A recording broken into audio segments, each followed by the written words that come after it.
video, we're going to talk about modeling and equation solving. Scientists and engineers have always used mathematics to model the real world and thereby to unravel its mysteries. A mathematical model is a mathematical structure that approximates phenomena for the purposes of studying or predicting their behavior. Thanks to advances in computer technology, the process of devising mathematical models is now a rich field of study itself, mathematical modeling. We'll be concerned primarily with three types of mathematical models in this book: numerical models, algebraic models, and graphical models. Each type of model gives insight into real-world problems, but the best insights are often gained by switching from one kind of model to another. Developing the ability to do that will be one of the goals of this course. We're going to be moving from numbers to algebraic models and graphical models and back and forth. Perhaps the most basic kind of mathematical model is a numerical model in which numbers or data are analyzed to gain insights into phenomena. A numerical model can be as simple as the Major League Baseball standings, or as complicated as a network of interrelated numbers that measure the global economy. Now, if we look at example 1, tracking the minimum wage. The numbers in the table show the growth of the minimum hourly wage from 1955 to 2005. The table shows the minimum hourly wage adjusted to the purchasing power of $1996, using the Consumer Price Index for all urban consumers. Answer the following questions using only the data in the table. In what 5-year period did the MHW actually increase the most? Well, if you look at the table, between 1955 and 60, it only increased a quarter. Same with 60 and 65. In between 65 and 70, it increases 35 cents. In between 70 and 75, it increased 50 cents. In between 1975 and 1980, it increased $1. In between 80 and 85, it increased a quarter. In between 1985 and 1995, it increased 90 cents.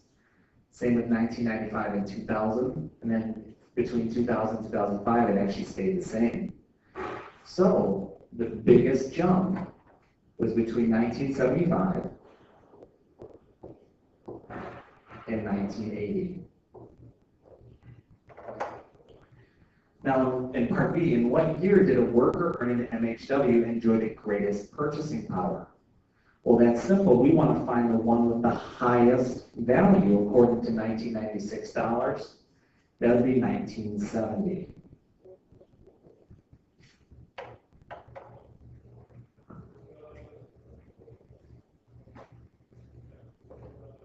Now, moving on to C. A worker on minimum wage in 1980 was earning nearly twice as much as a worker on minimum wage in 1970.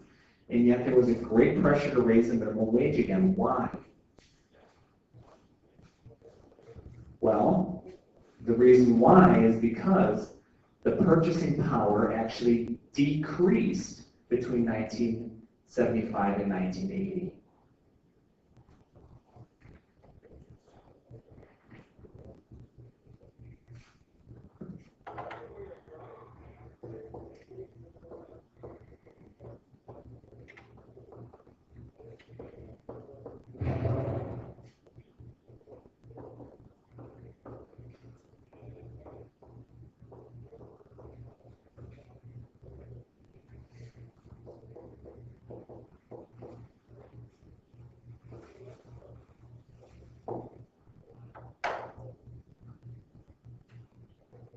Now, the numbers in the table provide a numerical model for one aspect of the U.S. economy by using another numerical model, the Urban Consumer Price Index, to adjust the data.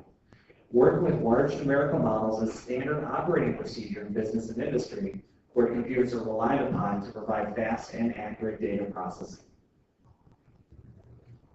In example 2, it says the table shows the growth in the number of prisoners in thousands incarcerated in state and federal prisons from 1980 to 2000.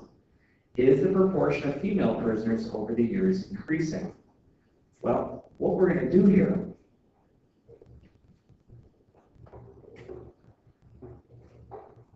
you want to find the proportions here between the female and the total. So you're going to take out your calculator. You're going to go 12 divided by 316. You get 0.037. Then you're going to go 21 divided by 480. There you go 41 divided by 740. You go 64 divided by 1085. And then 92 divided by 1382. As you can see, it went from a little over 3% of the total population as females to almost 6.7%. So yeah,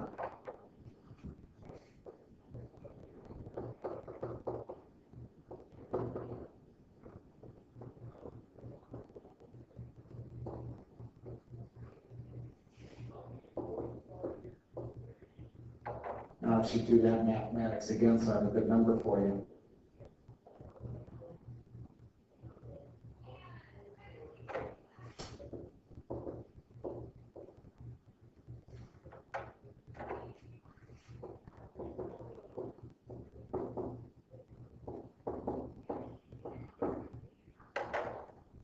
It's increased from 3.8% to 6.7%. Now moving on to algebraic models. Now an algebraic model uses formulas to relate variable quantities associated with the phenomena being studied. The added power of an algebraic model over a numerical model is that it can be used to generate numerical values of unknown quantities by relating them to known quantities. Now if you look at example 3 here, a pizzeria sells a rectangular 18-inch by 24-inch pizza for the same price as large round pizzas with a 24-inch diameter. If both pizzas are of the same thickness, which option gives you the most pizza for the money? You should be thinking to yourself, well, if I'm talking pizza, I want to know how much, which one's going to give you the most pizza, so I want to find the area. We should know the area of a rectangle will be 18 by 24 inches. That's going to be 432 square inches of pizza.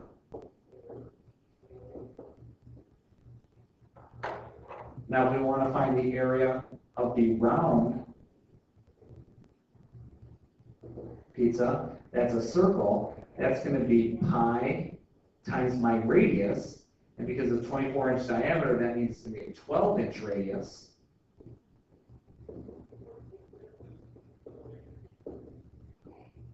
(144 pi square inches).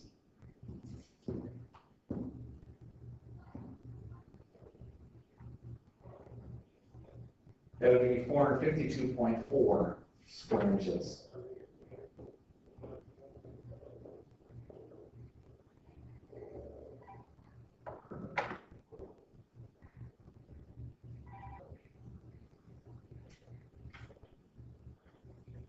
Moving on to example B. A garden shop sells 12-inch by 12-inch square stepping stones for the same price as 13-inch round stones. If all the stepping stones are the same thickness, which option gives the most rock for the money? Well, here's our square stepping stones. It's going to be 12 by 12 inches, so 144 square inches there. And we have the round stones. Now, again, this is 13-inch round stones. That actually means the diameter. So we want 6.5-inch radius. So putting that into our calculator.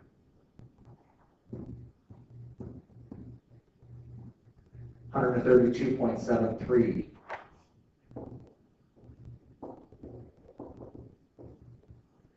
So which one gives the most rock for the money? It will be the square stepping stones. Give you 144 square inches for the money.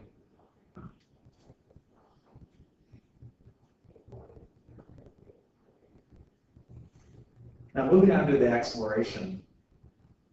says a department store is having a sale in which everything is discounted 25% off the marked price. The discount is taken at the register, and then a sales tax of 5% is added on. The discount price D is related to the marked price M by the formula D equals Km, where K is a certain constant. What is K? Well, since D equals Km, we know that K will actually equal D divided by M. Now our discount, that should be 100 minus 25 over the marked price, so 100%. So 75 over 100, or 0.75. Now the actual sales price, S, is related to the discount price D by the formula S equals D plus TD, where T is a constant and related to the sales tax. What is T? Well, T simply will be the sales tax. So T will be 0.05.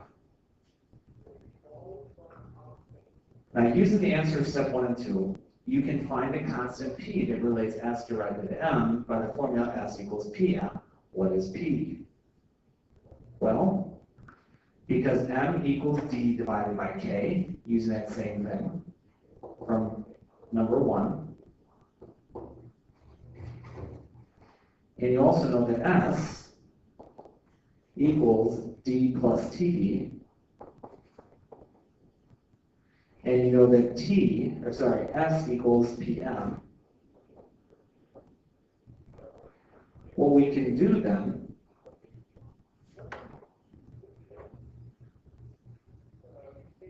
we know that P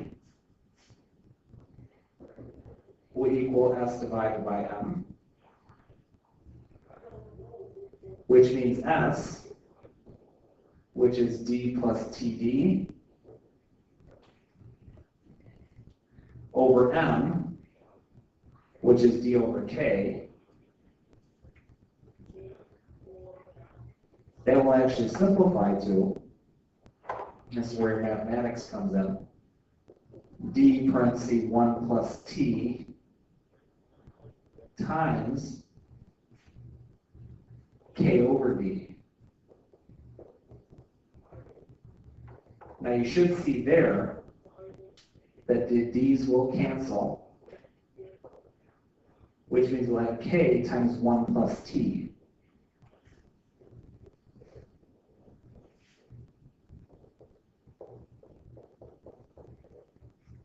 And that will equal P.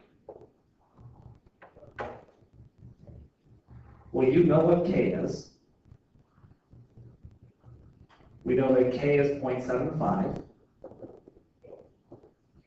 And we know what T is, 0.05. So that's how much we're going to pay. We're going to pay, put this in your calculator, 0.75 times 1.05, and you get 0.7875.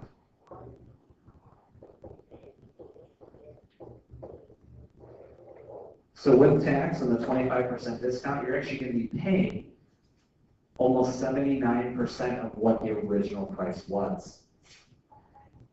Now, number 4, if you only have $30, can you afford to buy a shirt marked $36.99?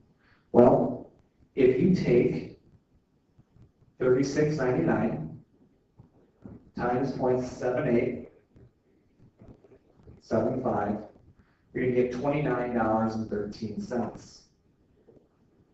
So yes, $36.99 times 0.7875 will equal $29.13. Now, if you have a credit card but are determined to spend no more than $100, what is the maximum total value of your marked purchases before you present them at the register? Well, what you're going to do here, you're going to take $100 and divide it by 0.7875.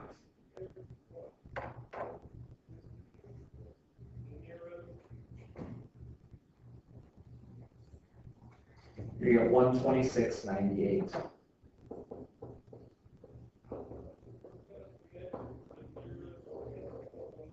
So we spend less than $127, you will not spend more than $100. A graphical model is a visible representation of a numerical model or an algebraic model that gives insight into the relationships between variable quantities. Learning to interpret and use graphs is a major goal of this book. Galileo Galilei spent a good deal of time rolling balls down inclined planes, carefully recording the distance they traveled as a function of elapsed time. His experiments are commonly repeated in physics classes today, so it's easy to reproduce a typical table of Galilean data. Now what we're going to want to do here in your calculator, you're going to want to enter this data into your calculator. So what we're going to do, we're going to press the Stat button. We're going to go to Edit, press Enter on the first one. Now, in List 1, we're going to put our elapsed time. So 0. You got to press Enter after each time.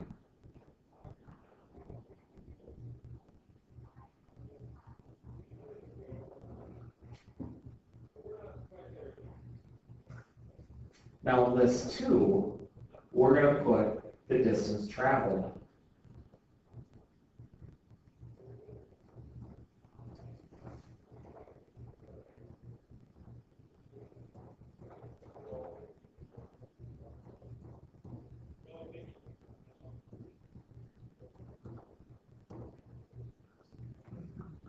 Now the big thing here is you want to be able to know and have your list be the same length. Now we're going to change our window here. We're going to change our window to 0. Actually -1 to 18.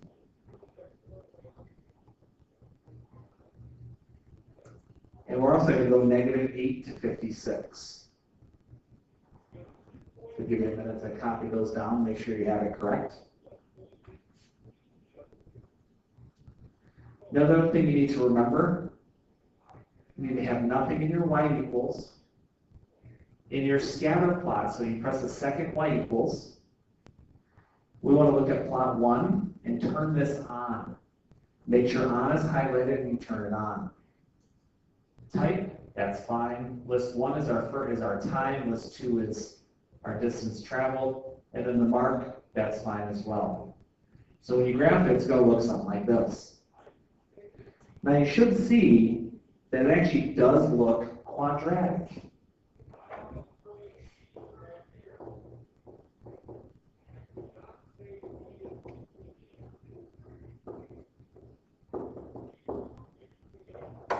Now can we find an algebraic model that fits this? Well, our normal model will be d equals kt squared. In order to solve for k, what we need to do is plug in. So I know my distance is 0.75, and that will equal k times 1 squared, which means k will equal 0.75. Simplifying this, we know that d will equal 0.75 t squared. If we put that into our y equals by pressing y equals 0.75 t squared, you'll see that it fits it perfectly.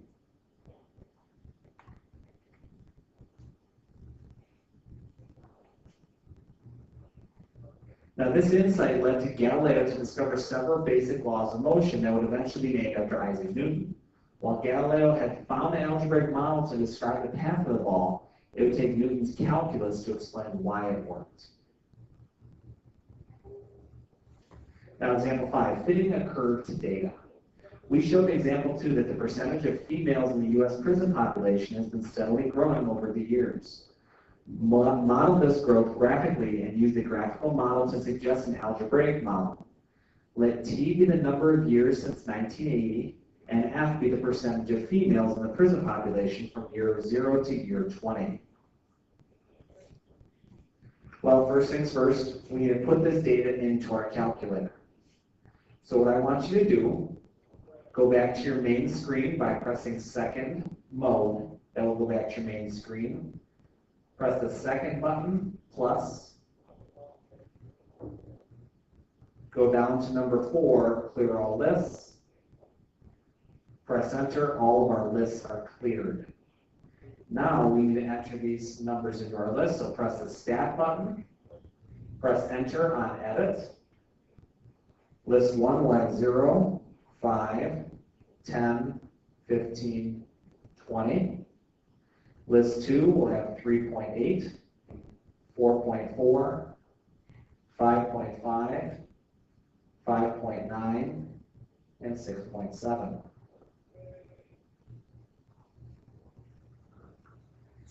Now a good window here, -5 to 25. And then we'll go 0 to 8. And we'll graph it. Oops.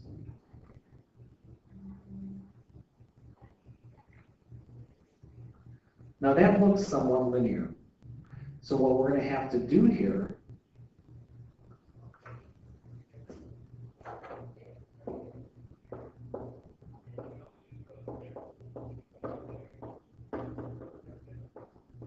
we're going to find the line of best fit.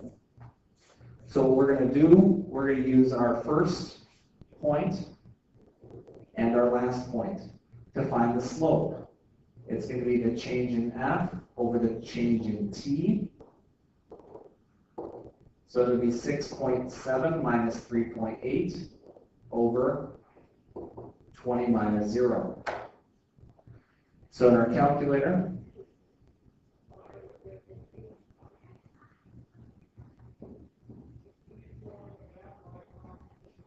it'll be about 0.145 will be our slope.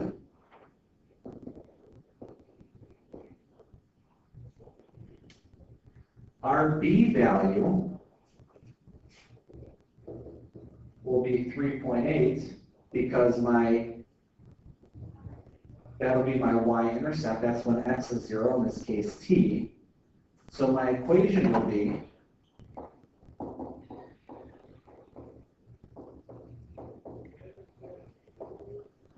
.145x plus 3.8.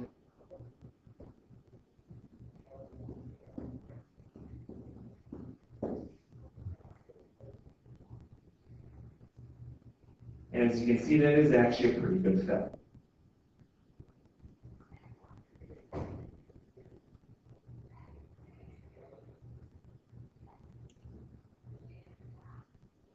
Now, the prevalent example for arose from the law of physics that governs falling objects, which should inspire more confidence at the linear model in example 5. We can repeat Galileo's experiment many times with different slope ramps, different units of measurement, or even different planets, and a quadratic model will fit it every time. The purpose of this exploration is to think more deeply about the linear model in the prison example. Now, the linear model we found will not continue to predict the percentage of female prisoners in the U.S. indefinitely. Why must it eventually fail? Well, the percentage isn't always it's always going to go up. But remember, percentage has to be less than or equal to 100.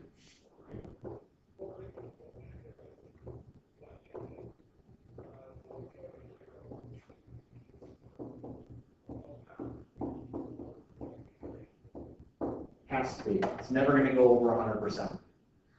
Now, do you think that our linear model will give an accurate estimate of the percentage of female prisoners in the U.S. in 2009? Well, probably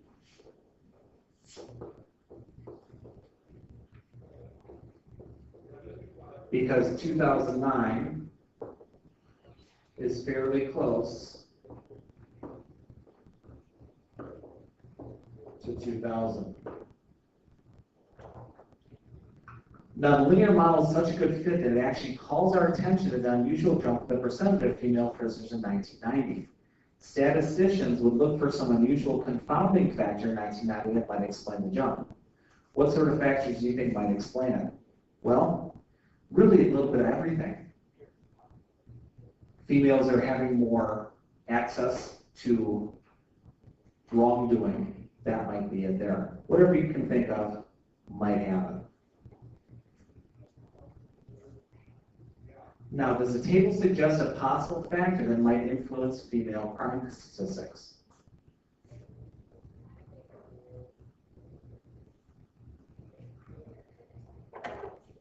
Well, what you can say here is that yes, you can see that the purchasing power is less than 1990, which might lead to more theft.